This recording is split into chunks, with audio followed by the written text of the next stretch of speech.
LPP की जैसे हमने लीनियर प्रोग्रामिंग प्रॉब्लम की, हमने पहले कई 2 वीडियोस मैंने बनाई हुई हैं, तो वो आप वीडियोस देख सकते हो। ये उसी का एक नई टाइप की प्रॉब्लम है, ट्रांसपोर्टेशन प्रॉब्लम बोलते हैं इसको। ठीक है, तो इस प्रॉब्लम का आप एक बार स्क्रीनशॉट भी ले सकते हो। ठीक है, देखो क्या है इस प्रॉब्लम में। There are 2 factories located, one at place P, other at Q. 2 factories हैं, एक पी प्लेस पे है, एक क्यू प्लेस पे है। उस जगह का नाम है पी और क्यू। ठीक है, फ्रॉम दीज लोकेशंस, उन लोकेशन से a certain commodity is delivered to each of the 3 depots situated at A, B and C. A, B और सी कोई दूसरी जगह है जहां पर हमने पी और क्यू से कमोडिटीज जो है वो डिलीवर करनी है। यहाँ पर कुछ सामान पहुंचाना है ए और बी, ए, बी और सी डिपो है इन जगहों पर। ठीक है, इन जगहों पर हमने सामान पहुंचाना है, कहाँ से, पी और क्यू से। आगे क्या बोल रहा है, the weekly requirements of the depots are respectively 5, 5 and 4 units of the commodity. अब वो कह रहे हैं कि वीकली रिक्वायरमेंट्स जो हैं जो चाहिए हैं डिपोट्स को, जैसे ए, बी और सी, इन तीनों को जो चाहिए हैं वो क्या क्या चाहिए, 5, 5 एंड 4। 5, 5 एंड 4 कैसे हमें पता लगा, क्योंकि उसने रिस्पेक्टिवली बोला है। तो ए को 5 चाहिए, बी को 5 चाहिए, सी को 4 चाहिए। ये वीकली रिक्वायरमेंट्स हैं इनकी। ठीक है, आगे है, while the production capacity of the factories at P and Q are respectively। क्या कह रहा है वो, कि जबकि प्रोडक्शन कैपेसिटी जो है किसकी, फैक्ट्रीज की, एट P and Q 8 और 6 यूनिट्स है। प्रोडक्शन कैपेसिटी मतलब P और Q जो है वो वीकली जो प्रोडक्शन करते हैं वो 8 यूनिट्स और 6 यूनिट्स। P वाली जो प्लेस पे फैक्ट्री है वो 8 यूनिट्स बनाती है वीक में, एंड जो Q वाली है वो 6 यूनिट्स बनाती है। ठीक है, पहले उसने ये बता दिया कि ए, बी और सी को कितने कितने चाहिए वीकली, और आगे उसने ये बता दिया कि पी कितना प्रोड्यूस करती है, पी पे जो पी जगह पर जो कंपनी है वो कितना प्रोड्यूस करती है, एंड क्यू जो है वो क्यू जगह पर जो भी आपकी फैक्ट्री है वो कितना प्रोड्यूस करती है, 6 यूनिट्स। ठीक है, आगे कह रहा है the cost of transportation per unit is given below, कि कॉस्ट ऑफ ट्रांसपोर्टेशन किस हिसाब से है कि आपको पी से क्यू तक जाना है, पी से आपने ट्रांसपोर्ट करना था, पी से एबीसी पर, और क्यू से भी एबीसी पर ट्रांसपोर्ट करना था, तो उसकी कॉस्ट उसने इस टेबल के थ्रू दी हुई है आपको। तो टेबल को समझना बहुत जरूरी है, ध्यान से समझना है। यहाँ पर उसने लिखा है फ्रॉम का मतलब है इन दोनों जगहों से जाना है सामान, और कहाँ पर पहुंचना है, वो यहाँ पर पहुंचना है ए, बी और सी पर, और 2 लिखा हुआ है तो 2 यहाँ पर पहुंचना है। ठीक है, किसी किसी में ऐसा भी होगा प्रॉब्लम जिसमें आपको यहाँ 2 लिखा होगा, यहाँ फ्रॉम लिखा होगा, तो वो आप उसके अकॉर्डिंगली देख लेना। अब यहाँ पर क्या लिखा हुआ है, फ्रॉम पी टू ए। अगर हम फ्रॉम पी टू ए जाते हैं तो हमारे पास जो कॉस्ट है वो 160 रुपीज है। यहाँ पर लिखा हुआ है टेबल पे ऊपर की कॉस्ट इन रुपीज में है कॉस्ट। तो ये पी से ए तक अगर हम जाना है तो 160 रुपीज पड़ते हैं, इतनी कॉस्ट पड़ती है। अगर पी से बी तक जाना है तो 100 रुपीज पड़ते हैं, अगर पी से सी तक जाना है तो 150।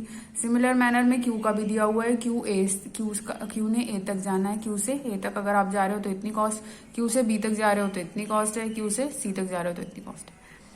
ये तो हो गया क्वेश्चन। पूछा क्या हुआ है, पूछा यह हुआ है कि how many unit should be transported from each factory to each depot in order that the transportation cost is minimum.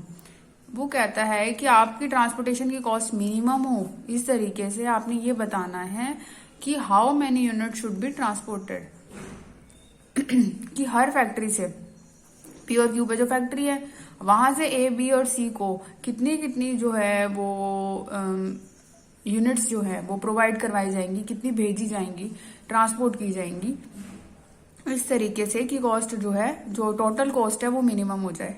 ठीक, ये तो इसका मतलब हमने ये निकालना है कि पी जो है उसने वहां से ए तक कितनी यूनिट जा रही हैं, वहां से बी तक कितनी यूनिट जा रही हैं, सी तक कितनी यूनिट जा रही है। ऐसे क्यू का भी निकालना है, क्यू से ए तक कितनी यूनिट्स भेजी गई हैं, ट्रांसपोर्ट की गई हैं, क्यू से बी तक, क्यू से सी तक, तो ये निकालना है। ठीक है जी, नेक्स्ट आगे क्या है, what will be the minimum transportation cost. और मिनिमम ट्रांसपोर्टेशन कॉस्ट जो टोटल कॉस्ट है वो मिनिमम कितनी हो सकती है वो हमने निकालनी है। तो यहाँ पर जब भी हम किसी चीज को, यहाँ पर हमने पहले भी पढ़ा हुआ है कि किसी चीज को हम मिनिमाइज या मैक्सिमाइज करना है तो वो लीनियर प्रोग्रामिंग प्रॉब्लम के अंडर आता है। अब यहाँ पर हमने क्या करना है, कॉस्ट को मिनिमाइज करना है। ठीक है, चलिए तो ये क्वेश्चन मैं इसलिए डिस्कस कर रही हूँ क्योंकि बहुत सारे स्टूडेंट्स की क्वेरी आई है कि मैम ये वाला जो क्वेश्चन है बहुत डिफरेंट क्वेश्चन है और ये हमारी जो है समझ में नहीं आ रहा। तो इसका ये वाला क्वेश्चन की वीडियो मैं इसलिए बना रही हूँ, वहां तक मैं इस क्वेश्चन को आपको वहां तक करवाऊंगी जहां तक कि आपकी इक्वेशंस इनइक्वालिटीज बन जाते हैं। इनइक्वालिटीज अगर एक बारी बन गई हैं उसके बाद आपको ग्राफ ड्रॉ करना आता है। मेन था इस क्वेश्चन को समझना। इस क्वेश्चन के और टाइप जो भी हैं और भी क्वेश्चंस जो है वो मैं आपको सेंड कर दूंगी, या आप और भी इस तरह के ट्रांसपोर्टेशन के क्वेश्चन जो है वो चेक कर सकते हो, और भी मिल जाएंगे आपको। ठीक है, उनकी प्रैक्टिस करके देखो। अभी चलो स्टार्ट करते हैं इस क्वेश्चन को। करना क्या होता है इसमें, अब देखो जरा स्टार्टिंग से हम इसका डायग्राम से इसको करेंगे थोड़ा। दो फैक्ट्रीज थी, पी और क्यू। हमने वहां से क्या करना था, हमें वहां से ट्रांसपोर्ट करना था सामान, कहाँ पे, ए बी और सी डिपो।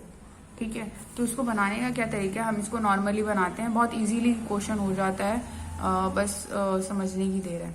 यहाँ हमने एक पी फैक्ट्री हमने बना दिया, प्लेस दो प्लेसेस है, एक पी प्लेस पे फैक्ट्री है, एक क्यू प्लेस पे फैक्ट्री है। इतना काम हो गया हमारा। अब हमें यहाँ से ट्रांसपोर्ट करना है सामान, जहां पर ट्रांसपोर्ट करना है उनको बना लो सेंटर में। कहाँ का, 3 डिपो थे, एक ए पे था, एक बी पर था, एक सी पर था। 3 डिपो थे, समझ आ गई बात। अब हमने क्या करना है, हमने पी से कुछ सामान इसको भेजना था, ट्रांसपोर्ट करना था ए डिपो को। ऐसे ही हमने क्यू से भी कुछ सामान जो है वो ए वाले डिपो को भेजना था। ऐसी पी से हमने बी को भेजना था और हमने क्यू से बी को भेजना था। ऐसी पी से हम सी को भी भेजना है और क्यू से भी सी को भेजना है। ये तो हमारा डायग्राम हो गया। अब क्वेश्चन पे जाओ वापस। क्वेश्चन पे हमें यहाँ पर लिखा हुआ था कि जो वीकली रिक्वायरमेंट्स हैं ए बी और सी की, ये हैं 5, 5 एंड 4।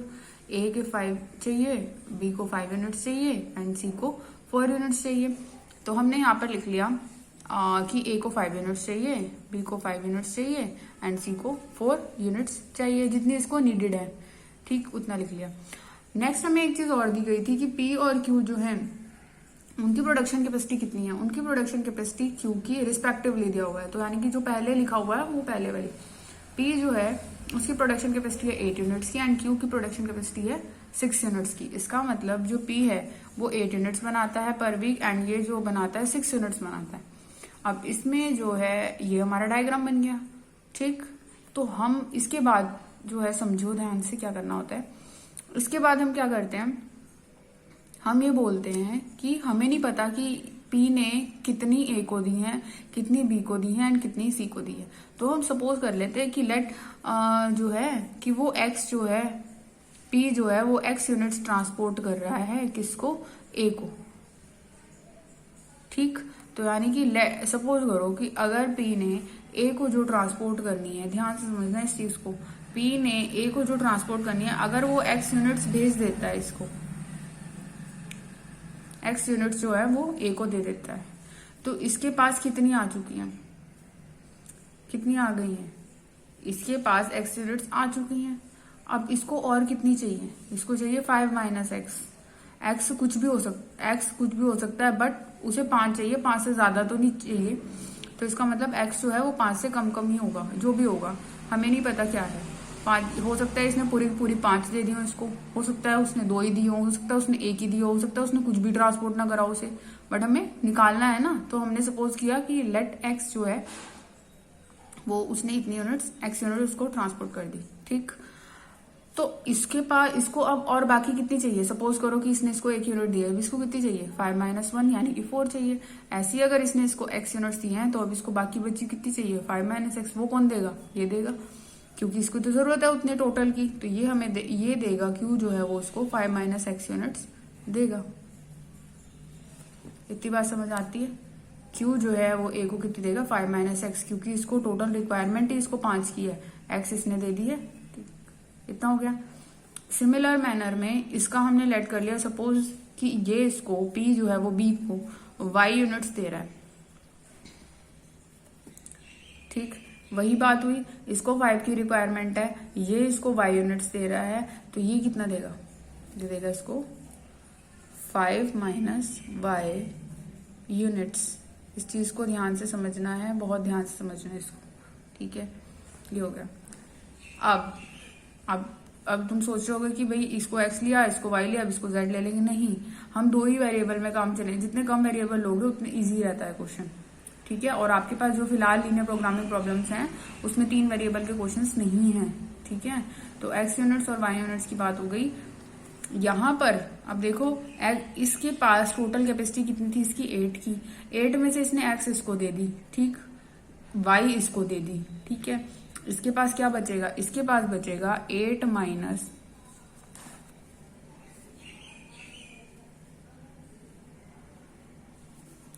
x माइनस वाई, इतनी यूनिट्स बचेंगी, ठीक है ना, इतनी ही बचेगी।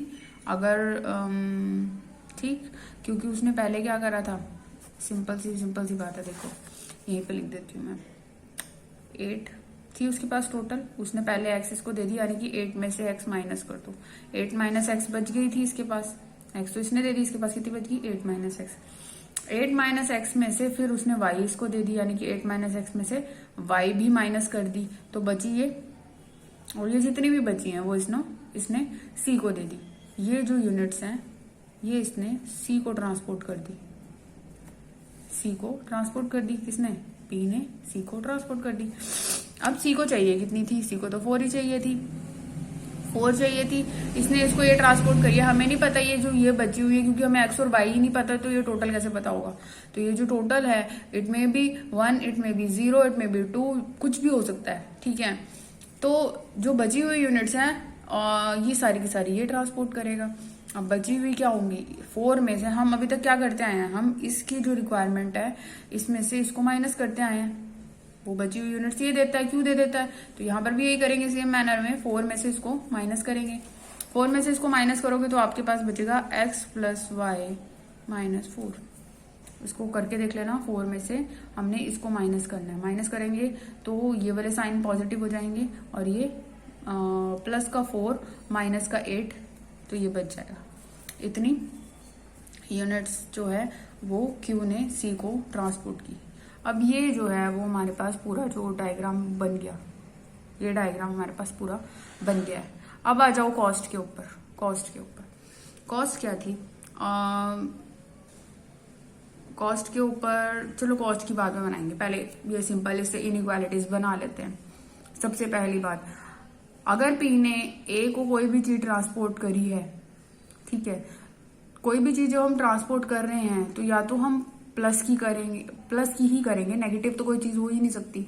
जब भी हम रियल लाइफ में बात कर रहे हैं तो हम नेगेटिव की बात नहीं करेंगे कि भाई उसने उसको -4 चॉकलेट्स दे दी या -4 कुछ भी पेंसिल्स दे दी, ठीक है, ऐसे नहीं बात करते हैं हम, या तो 0 की बात करेंगे या प्लस में बात करेंगे।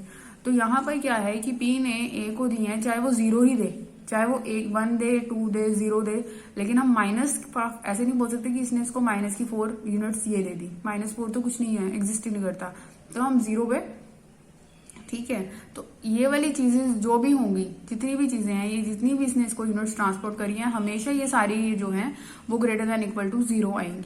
ये बात याद रखनी है। मेन बात है ये कि आप कोई भी यूनिट्स की बात कर रहे हो तो वो यूनिट्स जो हैं वो ग्रेटर देन इक्वल टू 0 आएंगी। तो यहाँ से हमारे पास 6 इनइक्वालिटीज बन रही है, 1 2 3 4 5 6, क्योंकि आपने सबको ग्रेटर देन इक्वल टू 0 रखना है, इसको भी, इसको भी, इसको भी, इसको, ठीक। तो बनाते हैं, तो ये हमारे पास, ये सारी हमारे पास इक्वेशंस बन जाएंगी। x greater than equal to 0, y greater than equal to 0, ठीक है। कैसे बनी है ये, यहाँ से x greater than equal to 0, y greater than equal to 0, उसके बाद हमने इसको ग्रेटर देन इक्वल टू 0 लिखा, देखो 8 minus x minus y, 8 minus x minus y greater than equal to 0 लिखा, ठीक है। फिर क्या करते हैं, ये दूसरी तरफ जाके पॉजिटिव हो गया।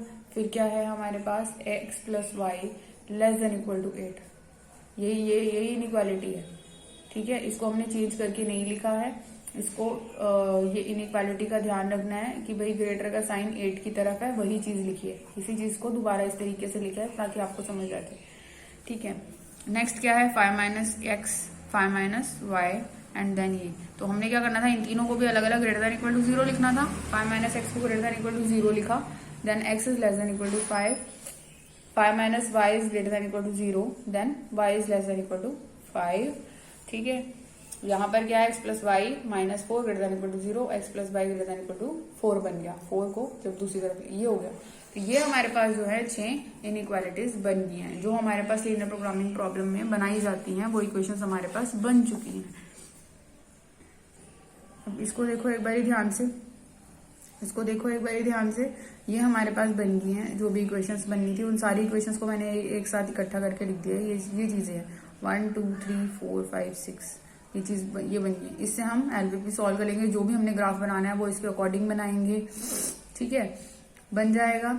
ठीक है, लेकिन अब लास्ट हमारे पास रह गया जो हमें z निकालना होता था। जिन स्टूडेंट्स ने एलपीपी किया हुआ है उनको पता है कि z हमारे पास एक फैक्टर होता है जिसको हम मिनिमाइज या मैक्सिमाइज करते हैं। यहाँ पर z जो है वो हमारे पास कॉस्ट है, टोटल कॉस्ट, जिसको हमें क्या करना है, टोटल कॉस्ट को हमें मिनिमाइज करना है। तो अभी हमने z फैक्टर ही नहीं बनाया, तो अभी हम z बनाएंगे। बनाना कैसे, अब उसको ध्यान से देखो। इस पे आ जाओ चार्ट पे वापस, कॉस्ट को देखो। p अगर a तक जा रहा है तो उसकी कॉस्ट कितनी है, 160। तो यहाँ पर हमने लिख दिया 160। ठीक है, देन p अगर b तक जा रहा है देन उसकी कॉस्ट है 100। p अगर c तक जा रहा है उसकी कॉस्ट है 150। ठीक है, ये इसकी कॉस्ट है। p अगर b तक जा रहा है 100 रुपीज कॉस्ट है इसकी, लिख भी लो, रुपीज भी लिख लो चाहे साथ में। और यहाँ पर इसकी कॉस्ट है रुपीज 150, लिख लिया मैंने। नेक्स्ट है जी भाई, q a तक जा रहा है तो उसकी कॉस्ट 100 है। q अगर a तक जा रहा है तो उसकी कॉस्ट 100 रुपीज है। q अगर b तक जा रहा है तो उसकी कॉस्ट है रुपीज 120। और अगर QC तक जा रहा है तो उसकी कॉस्ट है रुपीज 100। ये चीजें हो गई, अब ये भी हो गया। अब हमने कॉस्ट वाला बनाना है। अब ध्यान से समझो इस बात को, अगर P ने 1 यूनिट इसको ट्रांसपोर्ट करी, और ये जो कॉस्ट है, ये जो कॉस्ट टेबल में दी हुई है, ये पर यूनिट कॉस्ट है कि 1 यूनिट की कॉस्ट कितनी है ट्रांसपोर्ट करने की। अब ध्यान से देखो, अगर P A को 1 यूनिट ट्रांसपोर्ट करता है तो 160 रुपीज लगते हैं। ठीक है, लेकिन अगर वो 2 यूनिट करेगा तो कितने लगेगा, 160 इंटू 2। 3 यूनिट्स करेगा तो 160 इंटू 3। इसी तरीके से अगर वो x यूनिट्स करेगा तो कितना कॉस्ट आएगी, 160 इंटू एक्स। सिमिलर मैनर में अगर P ने B को ट्रांसपोर्ट करना है तो 1 यूनिट के 100 रुपीज है, तो y यूनिट्स की होंगी 100y। सिमिलर मैनर में इसने इसको इतने यूनिट ट्रांसपोर्ट करने हैं, 1 यूनिट की 150 है तो इतने यूनिट्स की कितनी होगी, दिस इंटू 150। सिमिलर मैनर में यहाँ से Q वाला भी आप कर लो। Q वाले से क्या होगा, अगर 1 यूनिट ट्रांसपोर्ट करना है 100 रुपीज और इतने यूनिट ट्रांसपोर्ट करने हैं तो 5 माइनस एक्स इंटू 100। इसका भी यही है 120 इंटू 5 माइनस वाई। ये हो गया x plus y minus 4 into 100। ठीक है, क्योंकि इतनी यूनिट ट्रांसपोर्ट करनी है और पर यूनिट कॉस्ट आपको ये दी हुई है, तो टोटल कॉस्ट आपकी बन गई। टोटल कॉस्ट आपकी ये बन गई। हमने क्या करा है, सबको वही मल्टीप्लाई किया था। टोटल कॉस्ट में क्या होगा, ऐड हो जाएंगी सारी चीजें, ये सब ऐड होगा। इन सबको आपको सॉल्व करना है, इस पूरे को आपको सॉल्व करना है। सॉल्व करो, सॉल्व करके ये आपका आ जाएगा। ठीक है, ये आ जाएगा आपका। सॉल्व करके देख लेना एक बारी। टाइम वीडियो बहुत लंबी हो गई है। ठीक है, तो इसलिए मैंने इसको डायरेक्टली लिख दिया, आप लोग इसको सॉल्व करके लिखिए। ठीक है, तो नाउ हमारे पास जो एलपीपी प्रॉब्लम जो हमारी होती थी वो प्रॉब्लम क्या बन गई है, ये आपके पास प्रॉब्लम बन गई। अब मिनिमाइज z दिस। ठीक है, और जो कंस्ट्रेंट्स दी होती थी, जो कंडीशंस दी होती थी, वो ये कंडीशन है, ये प्रॉब्लम बन गई है। जैसे एक कोई भी क्वेश्चन होता है आपका एलपीपी का, अगर वो विदाउट स्टेटमेंट होता है तो इतना ही क्वेश्चन होता है वो, उसमें मिनिमाइज या मैक्सिमाइज कुछ दिया होता है एंड उसके बाद उसकी कंडीशंस दी होती है, कंस्ट्रेंट्स दी होती है। ये आपका क्वेश्चन बन गया है। अब इसको पहले की तरह जो पहली वीडियोस हैं उनसे देख के, या अगर आपने किया हुआ है तो पहले खुद ट्राई करो, ग्राफ इसका बना के देखो। ठीक है, तो ये अब आपका मेन जो काम था वो ये था आज का, कि ये ट्रांसपोर्टेशन की जो एक डिफरेंट टाइप की प्रॉब्लम थी, इसको डिस्कस करना कि ये होता क्या है, ट्रांसपोर्टेशन में क्या करना है। इजी है, कुछ इसमें मुश्किल नहीं है। मेन है ये, अगर आपका इतना इक्वेशंस तक बन जाता है तो उसके बाद तो आप कर ही लोगे, उसके बाद तो कुछ है ही नहीं क्वेश्चन में। बस यहीं तक मेन है कि आपने इक्वेशंस कैसे बनानी है, ये चीज़ें कैसे ध्यान से लिखना है, क्या नहीं लिखना है, ठीक है। और अगर अगर अगर तुम्हें इसमें, अगर आप लोगों को इसमें कोई भी प्रॉब्लम है कि अगर ये ग्राफ नहीं समझ आ रहा है कि ग्राफ कैसे बनना है क्या नहीं, तो मैं डिस्क्रिप्शन में पुरानी वीडियो का लिंक डाल दूंगी। पहले एक वीडियो बनी हुई है, उसका लिंक डाल दूंगी मैं डिस्क्रिप्शन में, तो उसको देख के इसका ग्राफ ड्रॉ कर लेना। अगर नहीं समझ आया, फिर भी कोई प्रॉब्लम है, तो मुझे कमेंट्स में बताइए।